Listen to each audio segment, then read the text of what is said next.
Yeah, well, let's start off with that first. The news that took everyone by surprise: the shot heard around the world Monday, the firing of Tucker Carlson from Fox News. Yeah, I think Don Lemon. I think everyone kind of surprised. I wasn't really surprised about that, him getting canned. I think we all saw that coming. It wasn't like a matter of if; it was a matter of when. Just considering that everybody hated the guy. Right. But Tucker was FNC's top-rated show. And I think a major reason why many conservatives still tune into Fox News, despite the network's kind of lurch to the left in recent years. Do you think this had to do with the Dominion lawsuit settlement and January 6th footage, which he aired, and possibly, maybe more what he was allowed to talk about going forward on his show? Or was this just about money in the sense that FNC's been losing I've read close to 50 million in lost ad revenue by sponsors who simply refuse to advertise during his show.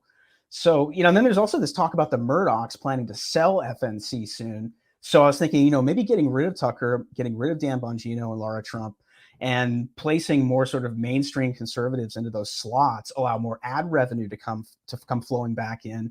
And also, it kind of takes sort of the edge out of Fox, makes it possibly easier to make that kind of a sale. What do you think? I think you raise a lot of intriguing possibilities, and we won't know on the record until Tucker Carlson, if he can, if he takes a golden parachute, we might not know exactly what happened for a long time, Right. Because of the contract clause, which for the same reason, I'm only going to talk about what's publicly reported. Because, I parted ways with Fox News myself, along with a lot of other people right after the 2020 election. So, right. And he could have a non-compete potentially, right?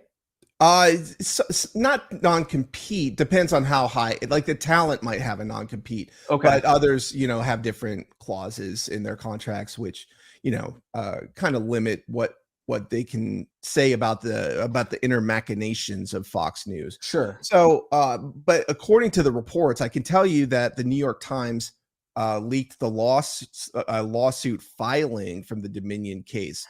And in it, we only get the backdrop of what Paul Ryan is said to have expressed about the direction of Fox News.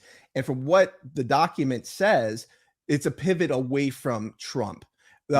He talked about his fiduciary duty to the shareholders, Yeah, and to prevent sort of litigation and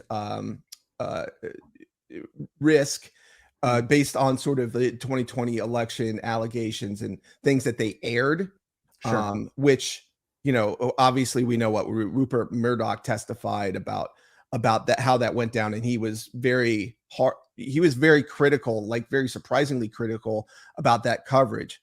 Now, did the lawsuit lead ineluctably to to Tucker Carlson and Fox News parting ways? The interesting thing about that is Bill O'Reilly, which I'm sure he has Fox News contacts, but we don't know for sure how much he's talking out of pocket or he is actually onto something. Mm-hmm. There are like at least 3 lawsuits already facing Fox News, serious ones, like the Abby Grossberg one. They just settled the Dominion one, and they're looking at potential Smartmatic, I think, in the future. Yeah, potentially. This is what Bill O'Reilly said, actually. No, I bet Bill's still plugged in over there. Yeah, that's what I was thinking. He wouldn't go off half-cocked. He knows something. That. He knows something. I don't know how much exactly he knows. He knows something. He has little birdies there, I'm sure. Oh, yeah. And so he mentioned potential coming lawsuits. Now, if we go to the Vanity Fair article, Brett, which I'm sure you saw, the interesting thing is that they were in contract negotiations. They planned to keep him, I believe, offhand to 2029. Wow. If I think that's right. So they were in the middle of contract negotiations when supposedly Tucker was blindsided with news that led to him leaving the network. So it's not clear to me that, you hear that he was fired. I'm not sure that's what happened. Rupert Murdoch, Lachlan Murdoch, based on reportings from like LA Times, for example, may have pressured for more executive creative control over his show.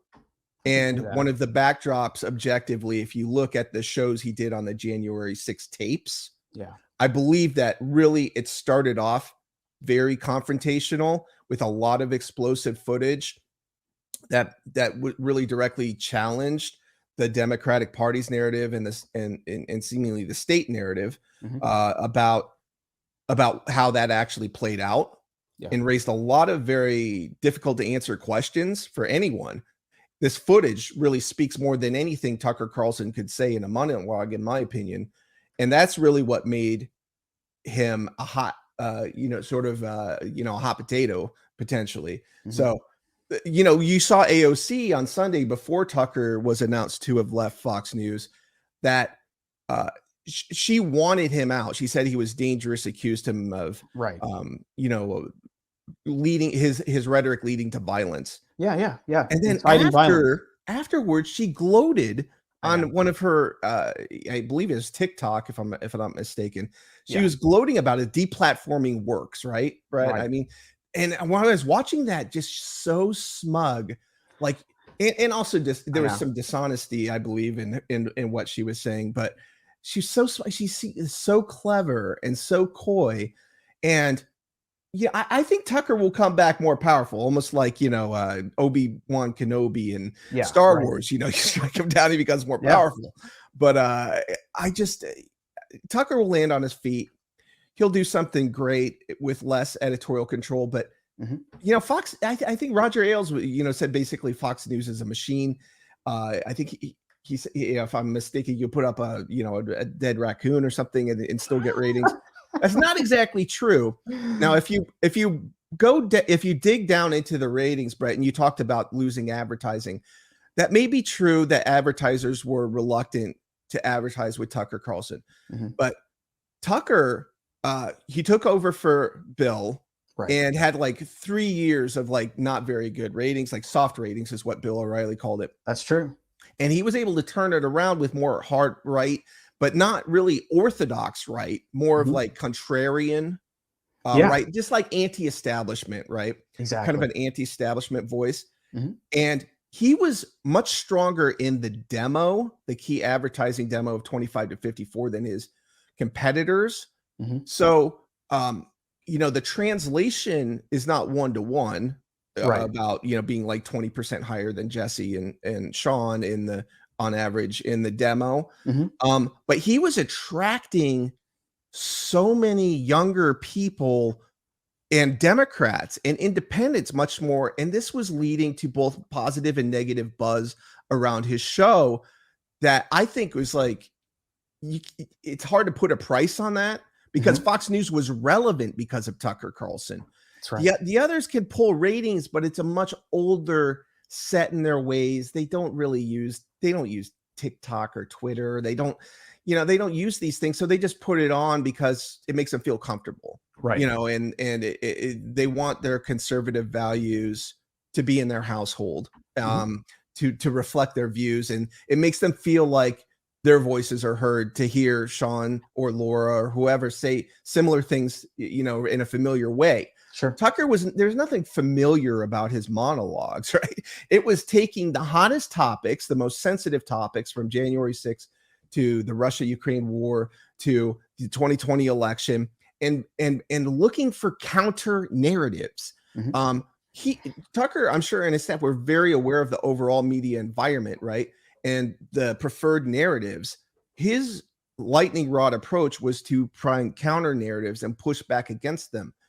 And his critics accuse him of being like dishonest or cherry picking, but really it's just being a gadfly, like Socrates. It's challenging you on what you think and the narratives that you support and put out, sometimes reflexively or unthinkingly. And I think that's what Tucker had outgrown the network, and I think the media environment as a whole is much more friendly to people like him who are independent thinkers and gadflies. I mean, look at Russell Brand, how he's doing for himself, Joe Rogan. They're not really, I know Russell's a socialist technically, but they're really gadflies, right? It's the strange bedfellows kind of thing. It's I would say even Elon Musk. I said I think to some degree they're converts. And they're also they're Gen Xers. They're a little bit older, which is a positive thing.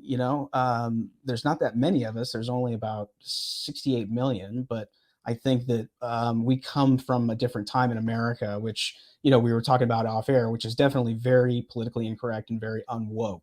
We're much more interested in, I think, seeing the truth and facing it, even if it's potentially painful. I call it the ugly truth sometimes. Yeah, and it can be, and that's okay. I'm not going to sit here and deny that, because that's just part of life, is that yin and that yang. But I think that that kind of understanding of life and politics just comes from being around a while. Basically, it's just nothing. It's nothing more special than just a little bit more life experience than we have on maybe the people in their 20s, 30s, and then the older millennials.